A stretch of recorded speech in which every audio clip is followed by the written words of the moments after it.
નમસ્કાર વિદ્યાર્થી મિત્રો, આજે આપણે ધોરણ 10 વિષય ગુજરાતી અને વિષય છે છંદ. અગાઉના વિડીયોમાં છંદ શું છે અને અક્ષરમેળ છંદના કેટલાક ઉદાહરણો સાથે સાથે જોઈ ગયા છે. તો આજના વિડીયોમાં આપણે જે બાકી રહી ગયેલા છંદો છે તેનો અભ્યાસ કરીશું.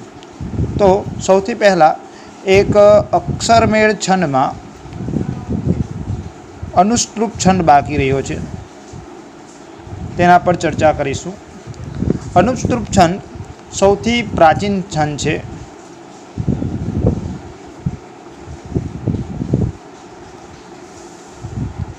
રામાયણ, મહાભારત તેમજ અનેક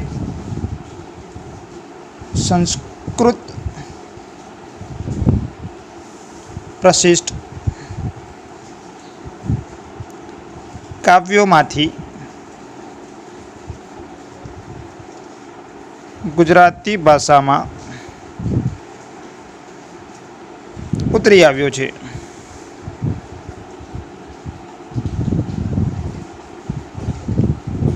તેથી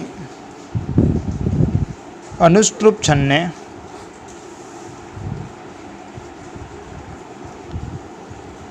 વૈદિક છંદ તરીકે પણ ઓળખવામાં આવે છે.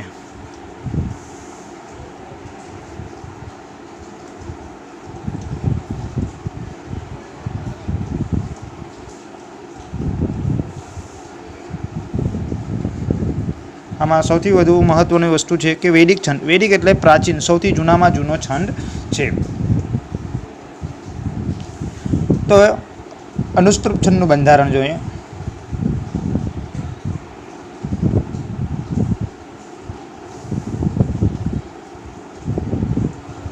સૌથી મહત્વની વસ્તુ છે બંધારણમાં કે આમાં 4 ચરણ હોય છે.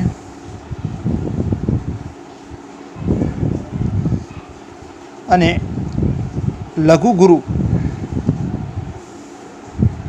દરેક અક્ષર પર કરવામાં આવતો નથી, પરંતુ એમાં માત્ર 5, 6 અને 7 આ 3 જ અક્ષર પર લઘુ ગુરુનું બંધારણ મૂકવામાં આવે છે. તો સૌથી પહેલાં આપણે સમજીએ ચરણ એટલે શું અને 4 ચરણ કેવી રીતના થાય છે. ચરણ એટલે ચરણની સાદામાં સાદી વ્યાખ્યા છે કે ચરણ એટલે 8 અક્ષરના સમૂહને એક ચરણ કહેવાય છે.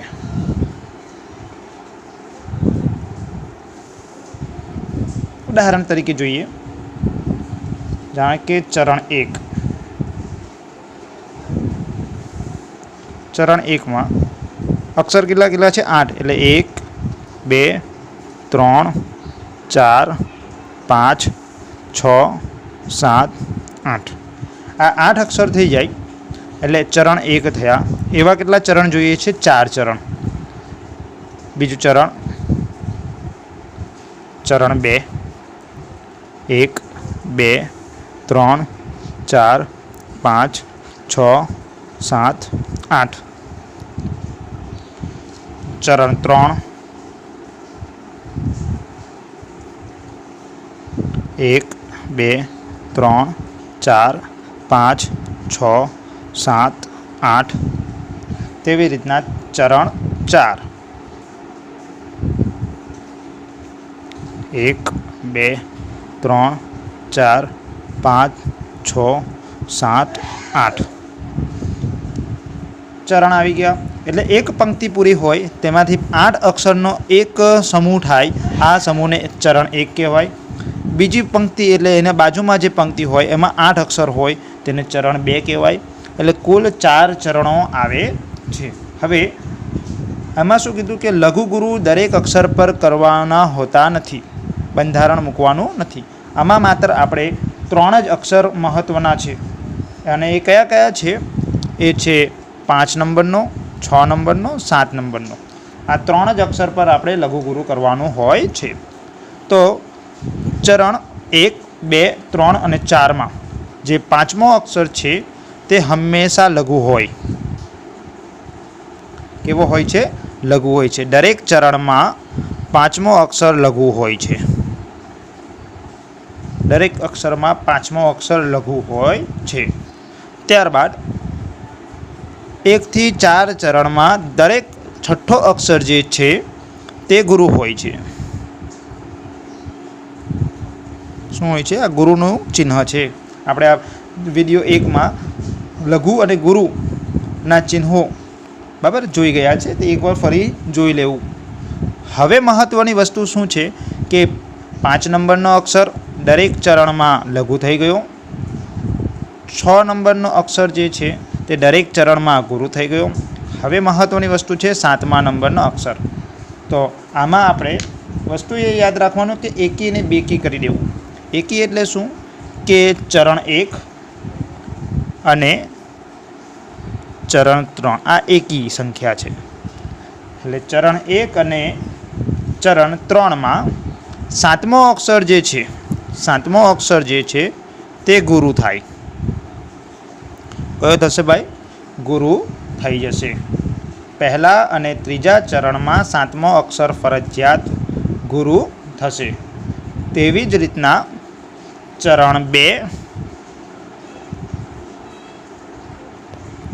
અને ચરણ 4માં 7મો અક્ષર ફરજિયાત કેવો થશે? લઘુ થશે. શું થશે ભાઈ? લઘુ થશે. આ એનું બંધારણ થઈ ગયું. કોનું બંધારણ થયું છે? આ છે અનુસ્તૃપ છંદનું બંધારણ. 4 ચરણો હોય, એમાં બધા જ અક્ષર પર લઘુ ગુરુ કરવાનું હોતું નથી. માત્ર 5મો, 6ઠ્ઠો અને 7મો અક્ષરને જ આપણે લઘુ ગુરુનું બંધારણ મૂકવાનું હોય છે. તેમાં દરેક ચરણમાં 5મો અક્ષર આપણે લખી દઈએ. દરેક ચરણમાં 5મો અક્ષર કેવો હશે ભાઈ? લઘુ. દરેક ચરણમાં 6ઠ્ઠો અક્ષર કેવો હશે ભાઈ? ગુરુ. અહીંયા સુધી તો કોમન હતું, સામાન્ય હતું. હવે મહત્ત્વની વસ્તુ જે છે તે વસ્તુ યાદ રાખવાની કે શું થશે? ચરણ 1 અને ચરણ 3માં 7મો અક્ષર કેવો થશે? ગુરુ થાય. અને ચરણ 2 અને 4માં 7મો અક્ષર કેવો થશે ભાઈ? લઘુ થશે. આટલું જ મહત્ત્વનું છે. હવે આને આપણે ઉદાહરણ પર જોઈએ. અનુસ્તૃપ છંદનું એક ઉદાહરણ જોઈએ.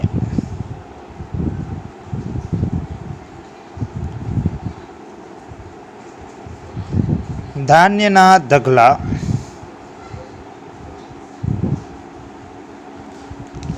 ખાંડીના જોખનારની. ધાન્યના ઢગલા ખાંડીના જોખનારની. થોડીક જગ્યા છોડીશું વચ્ચે લઘુ ગુરુ કરવા માટે. કાંતાએ ઘડિયાળું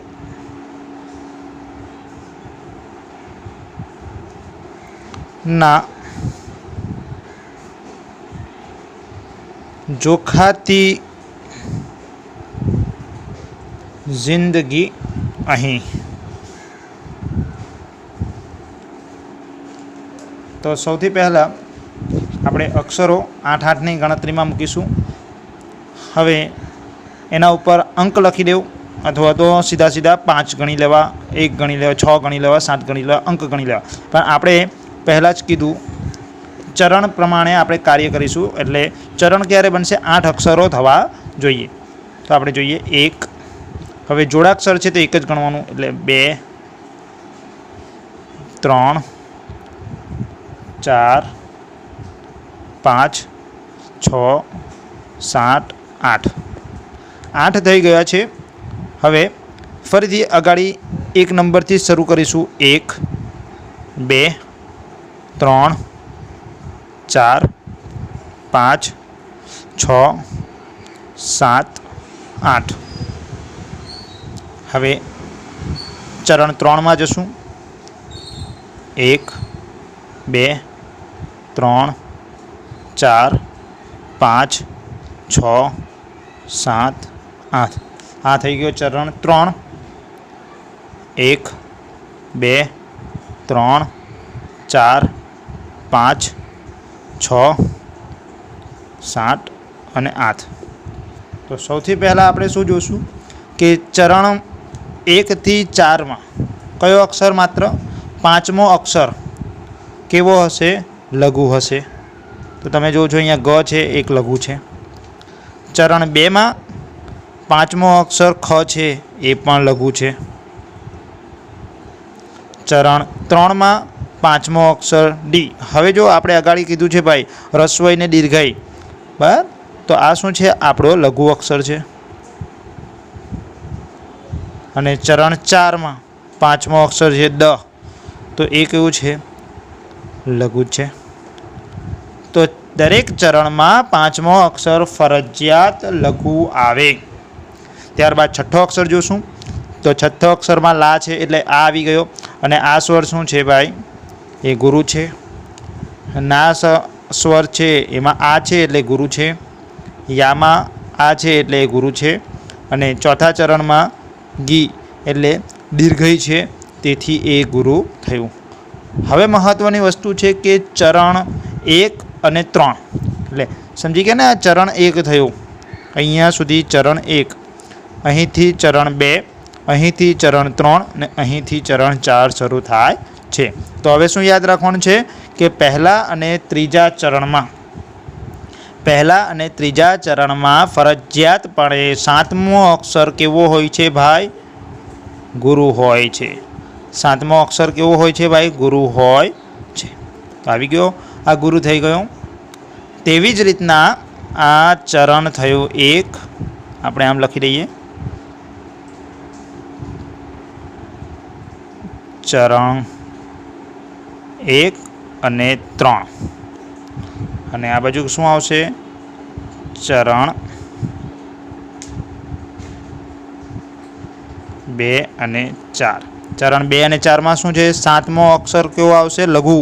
તો ર છે એટલે શું થઈ ગયો? લઘુ થઈ ગયો. અને અહીંયા અ છે એટલે અક્ષર કેવો થઈ ગયો? લઘુ થઈ ગયો. તેથી આ ઉદાહરણ કયા છંદનું છે? કે આ ઉદાહરણ થશે આપણું અનુસ્ત્રુપ છંદ. બંધારણ શું કીધું કે ફરજિયાત 4 ચરણ હોય. દરેક ચરણમાં 5મો અક્ષર કેવો હશે? લઘુ હોય. છઠ્ઠો અક્ષર ગુરુ હોય. ચરણ 1 અને 3માં 7મો અક્ષર ફરજિયાત ગુરુ હોય. અને ચરણ 2 અને ચરણ 4માં 7મો અક્ષર ફરજિયાત લઘુ હોય.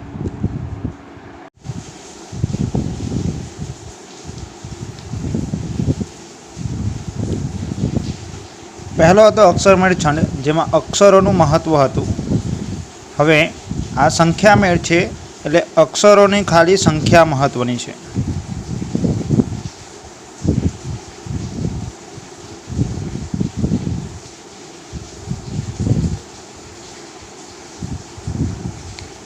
આમાં લઘુગુરુ નું મહત્ત્વ નથી, તેથી અક્ષરમેળ છંદથી જુદો પડે છે. જ્યારે આપણે છેલ્લો અક્ષરમેળ છંદ જોયો અનુસ્ત્રુપ છંદ, તેમાં શું છેલ્લે જોયું? ચરણ હતા અને ચરણમાં પણ લઘુગુરુ નિશ્ચિત હતા. પરંતુ સંખ્યામેળ છંદમાં ચરણ તો છે પરંતુ તેમાં પર લઘુગુરુની સંખ્યા નિશ્ચિત હોતી નથી. સંખ્યામેળ છંદમાં માત્ર એક જ છંદ સંખ્યામેળ છે અને તે છે મનહર છંદ. મનહર છંદ એ સંખ્યામેળ છંદ છે અને તેના પર ચોક્કસ લઘુગુરુનું સ્થાન નિશ્ચિત હોતું નથી. એમાં માત્ર શું જોવાનું છે? અક્ષરોની સંખ્યા.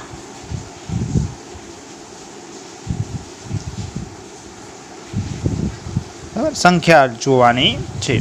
તો મનહર છંદમાં 2 પંક્તિ હોય છે. આ 2 પંક્તિમાં પહેલી પંક્તિમાં કુલ 16 અક્ષર. જોજો, માત્ર 16 અક્ષરો હોવા જ જોઈએ. પહેલી પંક્તિમાં 16 અક્ષરો હોવા જ જોઈએ અને બીજી પંક્તિમાં 15 અક્ષર હોવા જોઈએ. ચલો હવે ગણતરી કરીએ એટલે સમજ પડે કે ભાઈ કુલ કેટલા થાય છે? 31 અક્ષરો. એટલે શું થાય છે કે પહેલી અને બીજી પંક્તિને ભેગી કરીએ ત્યારે આપણી પાસે 31 અક્ષરોની સંખ્યા થાય. ત્યારે કયો છંદ બને છે ભાઈ? મનહર છંદ બને છે. કયો છંદ બને છે? મનહર છંદ બની જાય. પહેલી પંક્તિમાં 16 અક્ષરો અને બીજી પંક્તિમાં 15 અક્ષરો. આમ કુલ ભેગા મળીને 31 અક્ષરોની સંખ્યા મળે ત્યારે સમજવાનું કે તે મનહર છંદ છે. જે થોડો એનો અભ્યાસ કરીશું. હવે આ જે અક્ષરો છે તેમાં થોડું મહત્ત્વનું છે આવર્તન. આમાં 4 અક્ષરનો આવર્તન એટલે 4 અક્ષરના આવર્તનો હોય છે. આવા કુલ આવર્તનો કેટલા હોય છે? 7 આવર્તન હોય છે. કેટલા? 7 આવર્તન. એટલે આવર્તન એટલે શું એ ફરીથી સમજીએ. આવર્તન એટલે શું? એ પુનરાવર્તન. એટલે 4 અક્ષરનું પુનરાવર્તન થાય છે. કેવી રીતના?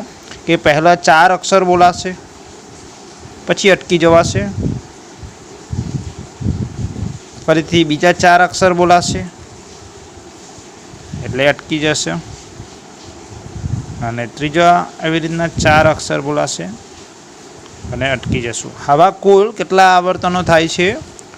કુલ 7 આવર્તનો થાય છે. આવા 7 આવર્તનો થાય. હવે આપણા પાસે સામાન્ય ગણતરી કરીએ કે 4 × 7 કેટલા થઈ ગયા? 28. 28માં 3 ઉમેરવાના છે એટલે કુલ કેટલા થઈ જશે ભાઈ? 31. જરા જોઈએ. એટલે આ જે 16 અક્ષરો છે તેમાં આ 4 અક્ષરનો એક આવર્તન, બીજો 4 અક્ષરનો એક આવર્તન, ત્રીજો અક્ષર એટલે 4 અક્ષરનો આવર્તનો, આ 4 અક્ષરનો આવર્તન, આ 4 અક્ષરનો આવર્તન, આ 4 અક્ષરનો આવર્તન અને આ 4 અક્ષરનો આવર્તન. આમ 16 થઈ ગયો. નીચે શું થાય છે કે આ 4 અક્ષરનો એક આવર્તન, 4 અક્ષરનો બીજો આવર્તન, 4 અક્ષરનો એક હજુ આવર્તન. હવે આપણા પાસે કેટલા થઈ ગયા? 28 અક્ષરો તો થઈ ગયા. અહીં સુધી પહોંચીએ એટલે આપણા પાસે કેટલા? 28 અક્ષર થઈ જાય. હવે બાકી કેટલા રહે છે? 1, 2 અને 3. આ 3 અક્ષરનું એક સંધિ થાય છે. 3 અક્ષરની એક સંધિ થાય છે અને કુલ કેટલા થઈ જશે? હવે આપણા પાસે કુલ 31 અક્ષરોની સંખ્યા થઈ જાય છે. હવે મહત્ત્વનું એ છે કે આ જે આવર્તનો થાય છે તેમાં જે પહેલો અક્ષર હોય છે તેના પર શું આવે છે ભાઈ? તાલ આવે છે. શું આવે છે ભાઈ? તાલ આવે છે. તાલ આવે છે અને તેમાં લઘુગુરુ નિશ્ચિત નથી. લઘુગુરુ નિશ્ચિત ન હોવાથી આ મનહર છંદને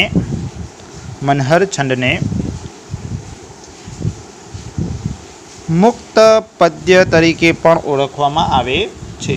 મુક્ત પદ્ય તરીકે પણ ઓળખવામાં આવે છે. કોને મુક્ત પદ્ય તરીકે ઓળખવામાં આવે છે? મનહર છંદને ઓળખવામાં આવે છે. હવે એનું એક ઉદાહરણ જોઈએ આપણે. ઉદાહરણ સાથે આપણે સમજીએ. ઉદાહરણ નાગરવેલીના જેવી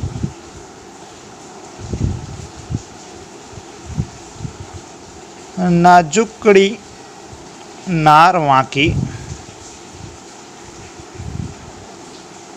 વાંકો એનો અંબોડો ને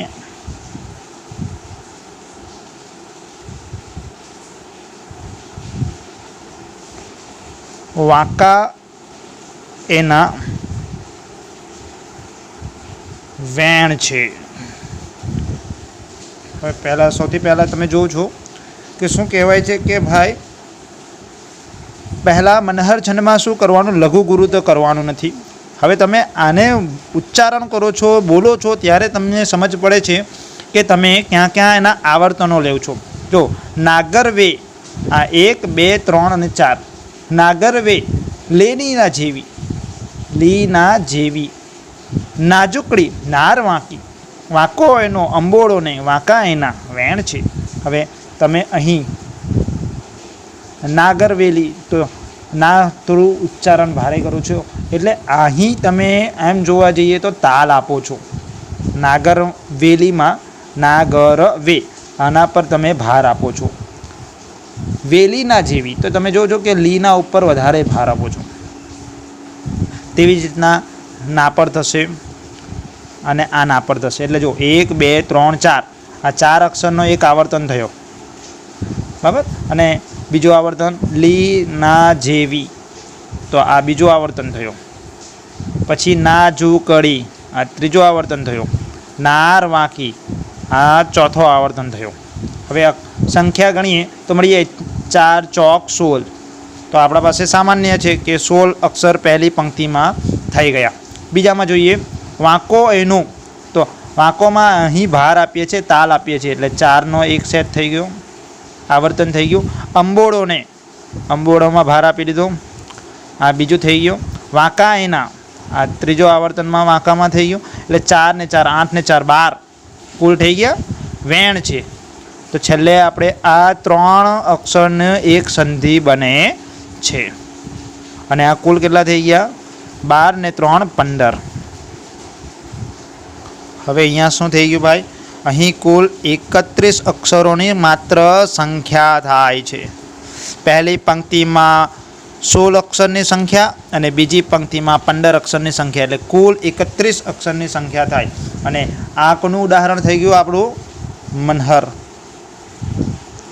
મનહર છંદ કયો છે ભાઈ, સંખ્યામેળ છંદ છે, અને તેને કયા બીજા નામથી ઓળખવામાં આવે છે, મુક્ત પદ્ય તરીકે પણ ઓળખવામાં આવે છે। અક્ષરમેળ છંદ અને સંખ્યામેળ છંદ ભણ્યા પછી હવે આપણે માત્રામેળ છંદનો અભ્યાસ કરીશું।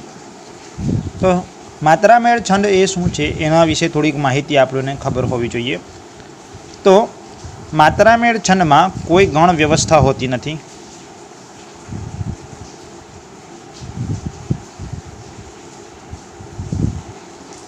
ગણ વ્યવસ્થા હોતી નથી, તેથી લઘુ ગુરુ તો ક્યાં છે એ આપણું નિશ્ચિત થઈ શકતું નથી। માત્રામેળ છંદમાં માત્રાનું મહત્ત્વ છે। હવે માત્રા એટલે શું, માત્રાનો સામાન્ય અર્થ થાય તાલનું મહત્ત્વ છે। એટલે પંક્તિમાં, એટલે કાવ્ય પંક્તિના કોઈક ખંડમાં, હવે ખંડ એટલે શું, એક ભાગમાં પઠન કરીએ છીએ, પઠન એટલે જ્યારે વાંચન કરીએ છીએ ત્યારે તેમાં ચોક્કસ માત્રાનું પુનરાવર્તન થાય, ચોક્કસ માત્રાનું પુનરાવર્તન થાય અથવા તો આવર્તન થાય, ત્યારે માત્રામેળ છંદ બને છે। હવે માત્રાઓ કઈ કઈ છે, અને એ પહેલાં થોડુંક ધ્યાન આપવાનું છે કે માત્રાઓ, એક છે ત્રિકલ। ત્રિકલ એટલે શું, ત્રિ એટલે કે 3 થયો, કલ એટલે કે ભાગ થયો। ત્રિકલમાં દાલ, હવે દાલ છે એટલે જરૂરી નથી માત્ર કે દાલ જ હોવું જોઈએ। હવે અને અલગ અલગ ત્રિકલ એટલે દાલ, અથવા તો માત્ર આ સરખું જ સ્વરૂપ હોય એવું જરૂરી હોતું નથી, તેને બીજી રીતના પણ લખી શકાય। જાણે કે લ ડા, કેમ કે ડા લ એટલે શું? 1 અને ડા એટલે શું ભાઈ? 2. એટલે 1 અને 2 કેટલા થઈ જશે ભાઈ? 3 થઈ જશે. હવે આમાં ડા લ લખ્યું એટલે 2 અને 1 તો ટોટલ 3 થઈ ગયા. બીજી રીતના પણ લખી શકાય આને, એ છે લ લ લ એટલે 1 1 1 અને 3. એટલે અક્ષરોની સંખ્યા 3 હોય તે 3 અક્ષરમાં પણ હોઈ શકે અથવા તો દીર્ઘઈમાં પણ આવી શકે. એટલે 3 અક્ષરો હોવા જોઈએ. એમાં લઘુ ગુરુ નિશ્ચિત હોતું નથી. આપણે તો અહીં માત્રાનું જ મહત્ત્વ છે, તાલનું જ મહત્ત્વ છે. ત્યારબાદ આવે ચતુષ્કલ. ચતુષ્કલ એટલે શું થશે ભાઈ? 4. ચતુષ એટલે 4. ચતુષ્કલમાં 4 એટલે સામાન્ય તરીકે દાદા. દાદાનું પુનરાવર્તન થાય. હવે દાદાનું પુનરાવર્તન આ પ્રમાણે દા લ લ અથવા તો લ લ દા અથવા તો લ લ લ લ આ રીતના પુનરાવર્તન થશે. જો ચતુષ્કલમાં દાદા એટલે આ 2, દા એટલે 2 અક્ષર અને પાછો દા એટલે 2 અક્ષર એટલે 2 + 2 કેટલા થઈ ગયા? 4 થઈ ગયા. તો આનું સ્વરૂપ આ રીતના પણ લખી શકાય. દા લ લ સમજી ગયા ને? 2 1 1 4 થઈ ગયા. લ લ દા 1 1 ને 2 થઈ ગયા એટલે 4 થઈ ગયા. અથવા તો લ લ લ લ એટલે 1 1 1 1 એટલે ટોટલ 4 થાય. એટલે ચતુષ્કર એટલે 4. દાદાનું પુનરાવર્તન વારંવાર થાય. હવે એ લઘુ ગુરુ અહીં નિશ્ચિત ન હોવાથી કોઈ પણ સ્વરૂપમાં આવી શકે. આપણે માત્ર એ ક્યારે ખબર પડશે કે જ્યારે તમે એનું વાંચન કરશો ત્યારે એના પર તાલ આપવામાં આવે છે. તેને શું કહેવાય? માત્રા કહેવાય છે. તેવી રીતના બીજું કયું છે? એક છે પંચકલ. પંચકલ એટલે શું થશે ભાઈ? 5 થશે. દા ડા લ. હવે આનું સ્વરૂપ પણ અલગ રીતના લખી શકાય. આવી રીતના પણ લખી શકાય. ડા લ લ લ અને તો આ ટોટલ કેટલા થઈ ગયા? 2 3 4 ને 5. આ 5 પણ થઈ ગયા. આમ પણ લખીએ લ લ લ લ લ આ પણ 5 થઈ ગયા. અથવા તો લ લ લ અને દા પણ થઈ જાય. આ પણ 5 થઈ ગયા. એટલે પંચકર એટલે શું થાય ભાઈ? 5 એટલે કે દા ડા લ લ એનું પુનરાવર્તન થાય. આવર્તન વધ્યા કરે. દાદાનું પુનરાવર્તન થયા કરે. એને ચતુષ્કલ, ત્રિકલ, પંચકલ અને બીજું એક છે એ છે સપ્તકલ. સપ્તકલ એટલે શું થશે ભાઈ? 7. દા દા લ દા 2 2 4 5 6 ને 7. 7 થઈ ગયા. આવી રીતના આવર્તનો વારંવાર પુનરાવર્તિત થાય. ક્યાં? છંદના ઉચ્ચારણ વખતે. આપણે છંદને જ્યારે લયમેળમાં ધારીએ છીએ, જ્યારે એને ગાઈએ છીએ ત્યારે આપણે જે માત્રાઓ આપીએ છીએ તે આ પ્રકારની માત્રાઓ હોય. એ ત્રિકલ હોય, ચતુષ્કલ હોય, પંચકલ હોય અથવા તો સપ્તકલ હોય છે. સમજ પડી? માત્રા. હવે માત્રાને ગણવાની રીત અગાઉના વિડીયોમાં પણ તમે સમજી ગયા હશો કે હવે જે હસ્વ છે તેને લઘુ ગણવાનું છે. લઘુ એટલે 1 અને જે દીર્ઘ સ્વર છે તેને શું ગણવાનું? દા એટલે શું થશે? 2 ગણવાના છે. એક લઘુ અને બીજું છે ગુરુ. બરાબર? એટલે લઘુ ગુરુ. હવે ગુરુ માટે અહીંયા શું વાપરે છે? દા વાપરે છે. તો આપણે પણ દા વાપરીશું. તમે ચો એટલે કે 4, પાય એટલે કે પગ થાય. બરાબર છે? આપણે પલંગ જોયો છે અને પલંગમાં કેટલા પગ હોય છે ભાઈ? 4 પગ હોય છે. તેવી રીતના અહીં પણ 4 ચરણ છે. ચરણની સંખ્યા કેટલી છે ભાઈ? 4 ચરણ છે. અહીંયા નામ જ એ પ્રકારનું છે. ચો એટલે 4 ને પાય એટલે પગ એટલે 4 પગ છે તે. એટલે આપણે પલંગ કહીએ છીએ સામાન્ય. તે પલંગને 4 પગ હોય છે. તો આ ચોપાઈ એટલે 4 ચરણ થાય છે. 4 ચરણ છે. ચરણ સમજી ગયા? પછી મહત્ત્વની વસ્તુ છે કે ચરણ 4 છે તેમાં માત્રા કેટલી હોય, માત્રા મહત્વની છે। હવે ચરણ એટલે શું કીધું ભાઈ? અક્ષરનો સમૂહ છે, 8 અક્ષરનો સમૂહ છે।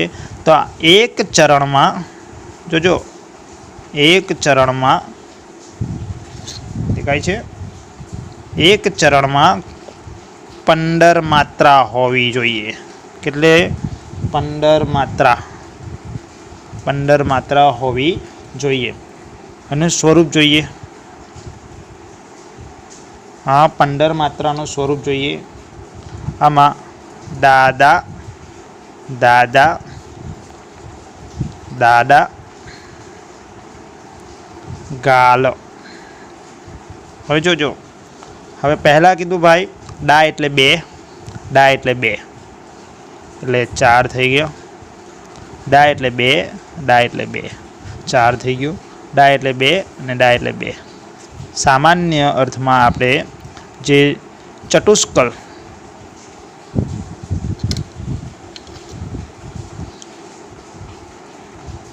ચતુષ્કલ અત્યારે આપણે અભ્યાસ કરીએ। ચતુષ્કલ એટલે શું? ચતુષ્કલ એટલે 4, બરાબર ને? પણ આ કોઈ પણ સ્વરૂપમાં હોય, અત્યારે અહીંયા સ્વરૂપ છે દાદા, એટલે ચતુષ્કલના સ્વરૂપ કેટલા છે? 3 છે। એટલે કેટલા થઈ ગયા? 4 તાલી 12, આ 12 અક્ષરો તો થઈ ગયા। પણ એની સાથે ગાલ, ગામાં કેટલા થાય? એટલે 2 અને લ એટલે 1, એટલે આ કેટલા થશે ભાઈ? ટોટલ 3 થશે ને? આ કેટલા થવાના છે? ટોટલ 3 એટલે વત્તા 3 એટલે 15 થશે। 15 થયા ને? અત્યારે કીધું ને ભાઈ ચોપાઈમાં કેટલી માત્રા હોય? 15। માત્રા કેવી રીતના થાય છે? દાદા, દાદાના 3 સેટ હોય છે અને ગાલનો 1 સેટ હોય છે।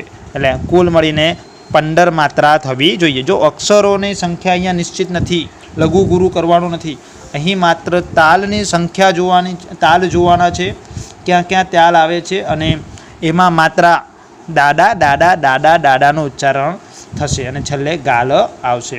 ઉદાહરણ જોઈએ તે પહેલાં એનું સૌથી મહત્ત્વની વસ્તુ છે એમાં આવે છે તાલ। તાલ ક્યાં ક્યાં આવે છે? તાલ આવે છે 1, 5, 9, 13મી માત્રા પર। હવે માત્રા એટલે સમજી ગયા માત્રા છે, પણ અહીંયા શું થાય છે? 1, 5, 9 અને 13 ત્યાં ભાર વધશે, તાલ મળશે। જાણે કે કોઈક સંગીતકાર ગીત ગાતું હોય અને તે હાથ પર તાલ પણ આપતો હોય અને ક્યારેક એ જોરથી તાલ આપે છે, થપ કરી દે છે, તો આ થયો તાલ। આવી રીતના કરતા હોય, પછી આમ ફાસ્ટ થોડું ઝડપમાં કરે છે, તો આને કહેવાય તાલ।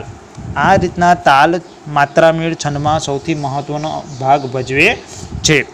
ઉદાહરણ જોઈએ, ઉદાહરણ જોઈશું। ઉદાહરણ જોઈએ, દેખા દેખી સાથે જો,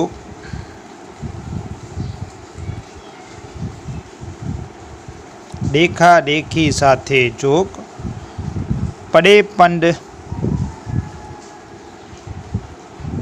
पड़े पंड का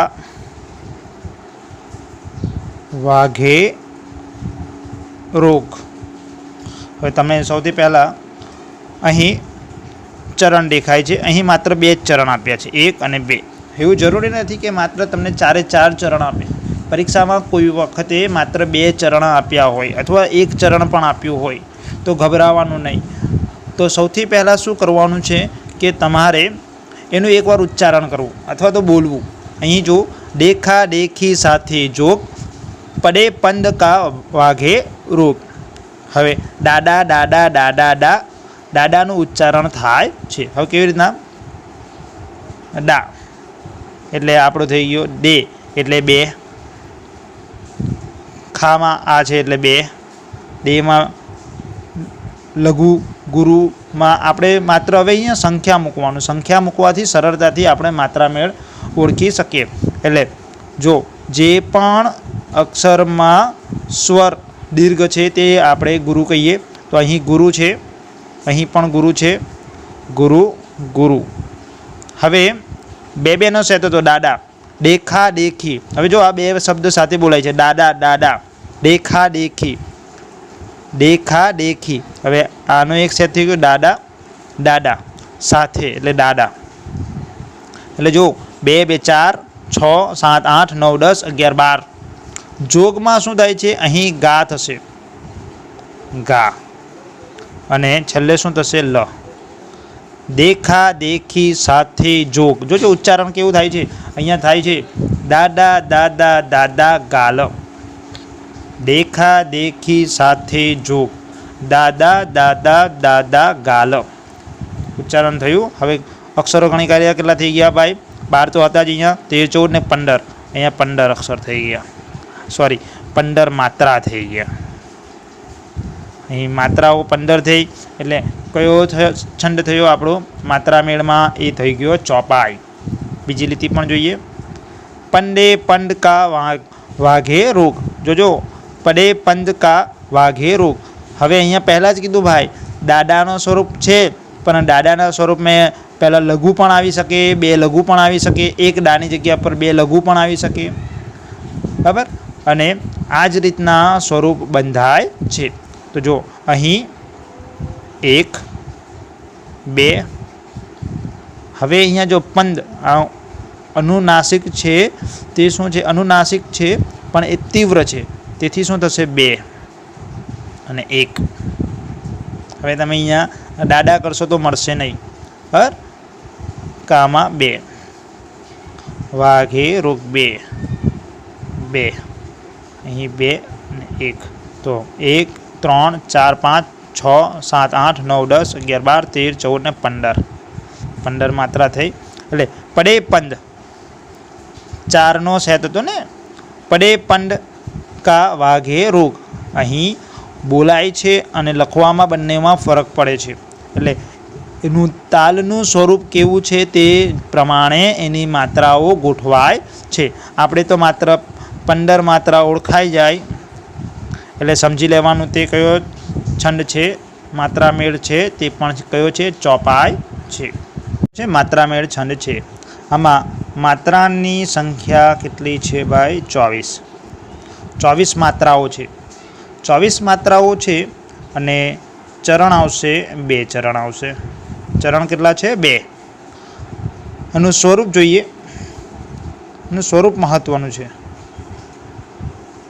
હવે 24 અક્ષરો છે. હવે તેને આપણે 2 ભાગમાં પહેલાં વિભાજિત કરી દેવું, કે ચરણ 1,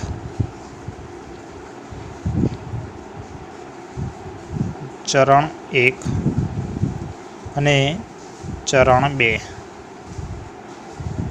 જરા ધ્યાનથી જોજો, બહુ મહત્વનો છંદ છે આ. ચરણ 1 અને ચરણ 2.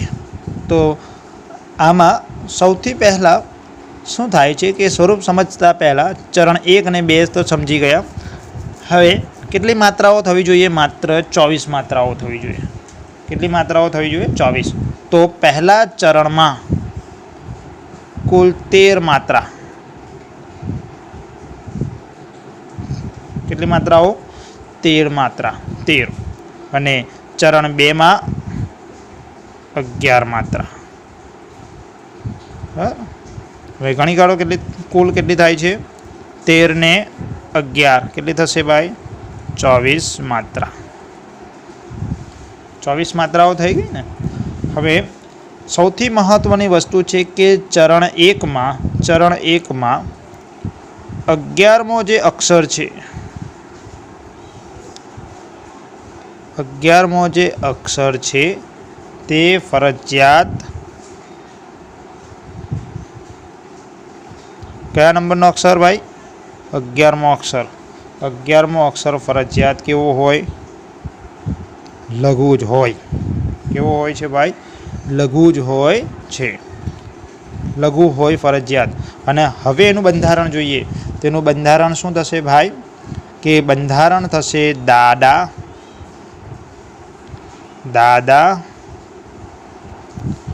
દાલ દા. હવે સમજ પડી ભાઈ? હવે અહીં સુધી તમારા 13 માત્રા થઈ ગઈ. 4 ને 4 8 9 10 11 12 ને 13 માત્રાઓ થઈ ગઈ. परंतु 11मो जे मात्रा है 11मो अक्षर है ते केवो छे फरजियात लघु है केमा पहली पंक्ति में त्यारबाद बीजा जे चरण में है तेमा दादा दादा ना 2 आवर्तनों पुनरावर्तित थाय छे। छेल्ला 2 अक्षरों छे छेल्ला 2 जे मात्राओं छे तेमां शुं आवशे एमां आवशे एक गा ने ल शुं आवशे गा ल एटले तो 8 9 10 11 मात्राओं थई गई। पहला चरण में कुल 13 मात्रा और बीजा चरण में कुल 11 मात्राओं थशे। आ एनुं बंधारण थयुं। सौथी महत्वनुं छे कि 11मा अक्षर फरजियात रूपे शुं थाय लघु होय छे अने तेनो ताल ताल ताल क्या क्या आवे छे ते महत्वनुं छे। एक पहला 5मा 9મી मात्राए शुं आवे छे ताल आवे छे। तो उदाहरण जोईए आपणे। उगे दिन दिन आथ में कोटो तरुवर थाय।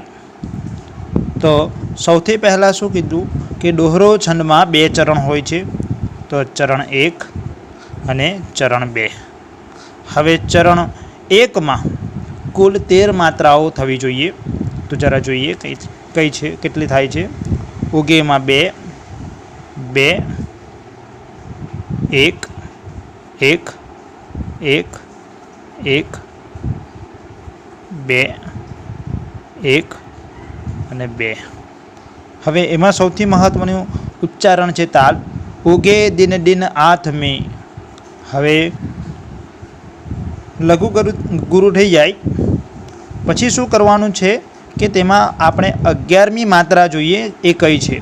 2 2 4 5 6 7 8 9 10 11। तो 11મી मात्रा फरजियात शुं आवशे लघु आवशे। शुं आवशे भाई लघु आवे छे।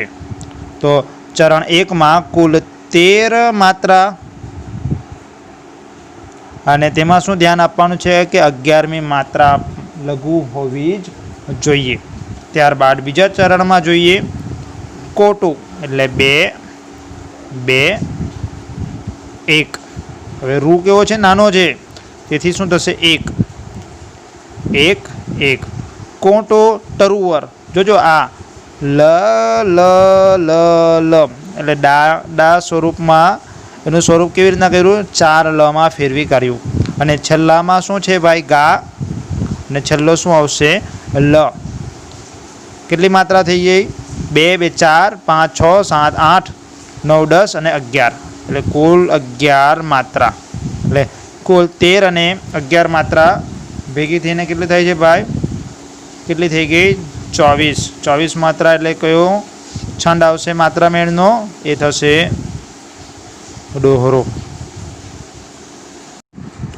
છેલ્લો છંદ છે હરિગીત। હરિગીતમાં 28 માત્રા આવે છે। चरण 4 है અને તેનું સ્વરૂપ છે દાદા લડા।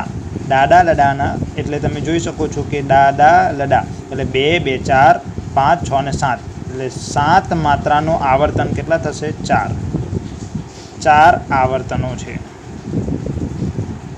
તમે સામાન્ય રીતના સમજી શકો છો 7 ચોક 28 માત્રા તો અહીંયા બની ગઈ 28 માત્રા થયું। આમાં એટલું જ ધ્યાન આપવાનું છે કે છેલ્લો જે અક્ષર છે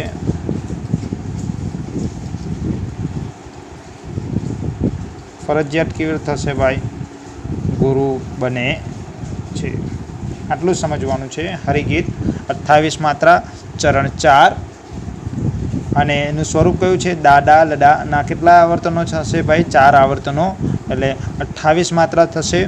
છેલ્લો અક્ષર ગુરુ અને મહત્વની વસ્તુ છે તાલ। ताल क्या क्या आवे छे ते जोवानुं छे।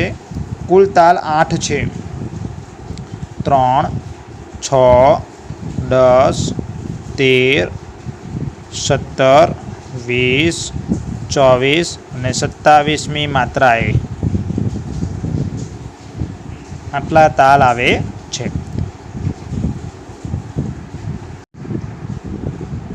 હવે જો આને આપણે માત્રામાં ફેરવીએ।